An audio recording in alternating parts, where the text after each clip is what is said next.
Hora do nosso encontro de família, CNN Money e CNN Brasil. Juntos, Lucinda Pinto já aqui comigo. Boa noite, minha querida. Boa noite, Thaís. Bem-vinda. Boa noite a todos. Obrigada.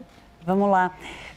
Lucinda, o governo está fazendo reuniões ali entre ministérios, com o setor financeiro e tentando achar uma forma de lidar com o alto endividamento no Brasil. Vou lembrar aqui rapidamente uma fala do presidente Lula recente, em que ele fala assim, o sujeito vai lá, sai comprando, sai gastando e tal, e quando ele se endivida, ele xinga o governo, né? Então, é um calcanhar de Aquiles e a conversa em Brasília está dizendo o seguinte, olha, ninguém quer mudança estrutural, nós estamos querendo lé com cré do dia para o outro. Quanto mais rápido, uma solução melhor. O que está na mesa e que tipo de ferramenta poderia, de alguma forma, melhorar a educação financeira no Brasil? Thaís, o que se discute de fato é um mecanismo de renegociação de dívida. Aliás, a gente até já tinha trazido essa ideia, isso foi um ponto bastante defendido pelas instituições ligadas, que representam os bancos, na verdade, pelo setor financeiro.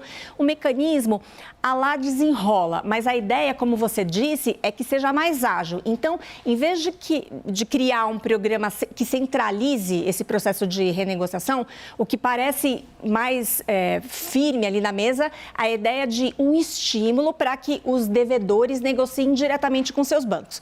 E aí o governo traria algum tipo de subsídio para que essa dívida das pessoas que estão aí já com a corda no pescoço seja alongada e seja refinanciada a juros mais baixos. De que forma? Uma hipótese é que o governo banque o funding. Então, o dinheiro que os bancos terão que emprestar para essa reestruturação de dívida, para esse ajuste aí do orçamento das pessoas, o próprio governo que coloque. Seria um custo por parte da União, né?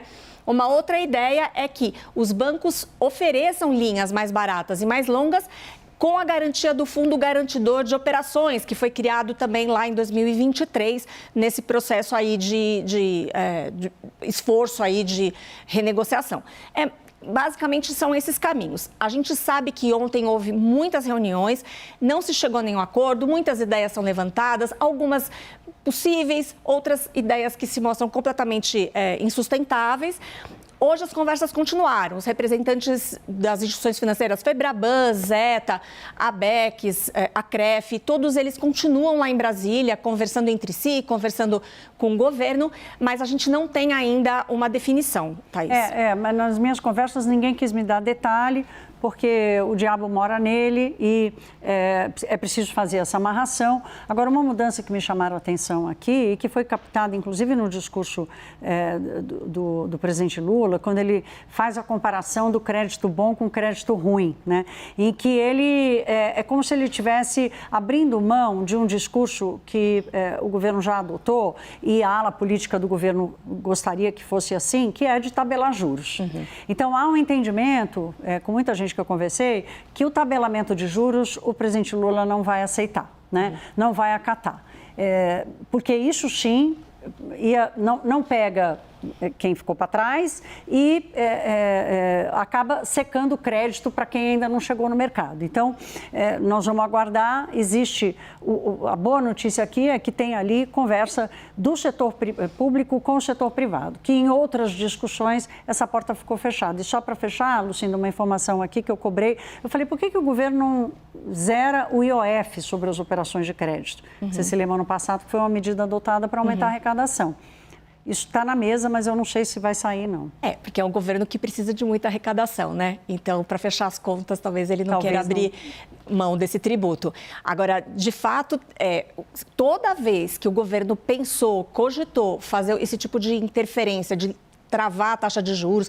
A gente reclama que o juro é alto e é alto mesmo, a gente paga taxas altíssimas aqui no Brasil, mas toda vez que houve alguma tentativa nesse sentido, o tiro sai pela culatra, porque na prática o que o banco alega é que ele cobra muito alto, porque o risco dele é muito alto e aí ele deixa de oferecer o crédito, ele deixa ali o devedor numa situação ainda mais difícil. Essa é a realidade, né?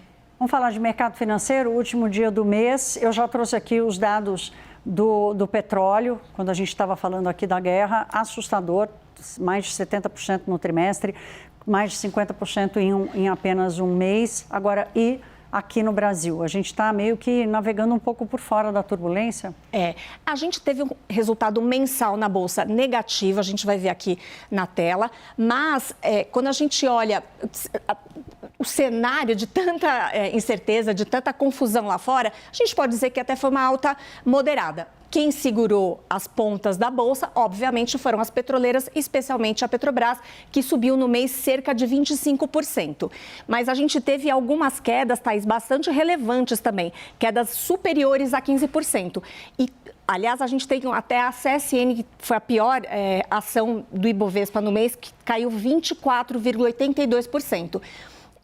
As quedas muito expressivas nesse mês, elas refletem algumas coisas. Por exemplo, essa perspectiva de que o juro vai cair muito mais devagar, então empresas endividadas tiveram mais dificuldade. A Embraer sofreu bastante, caiu 17%, porque ela tem o custo do combustível, isso pega na veia ali para as empresas de aviação, embora ela não seja uma operadora, mas o setor de aviação como um todo sofre e a companhia também apanha. E a Minerva, que é um frigorífico, e ela está sofrendo com uma pressão de custo, e esse cenário de juro alto também castiga a empresa, ela caiu 16%. O dólar teve uma alta de 0,87% no mês, que também a gente pode considerar moderada, quase nada, né? Quase nada, exato. Diante de tudo isso que está acontecendo. E aqui, como eu havia mencionado, o Petrobras ON subiu 26%. Hoje, a gente teve um dia até que mais ou menos... A Petrobras subiu junto com o petróleo, né? É isso. Ela é uma companhia que não ganha dinheiro quando o petróleo sobe, né? A ação sobe, mas em outras companhias é diferente. Vamos mostrar hoje. E aí, hoje, a gente, a próxima tela, teve um dia razoável, até que positivo. O Ibovespa... Aquela tentativa de final de mês para fechar o balanço mensal no positivo. Então, o Ibovespa subiu 2,71%. É recorde aqui, 187 mil pontos, será? Eu não sei, Thaís. Não tem problema. Foram tantos recordes. Eu também nem lembro mais, foi tanto recorde que eu já nem lembro mais. Eu acho que a gente já está tão assim, se preocupando com outras coisas que isso deixou de ser ali um highlight. Né? E o dólar caiu 1,28%.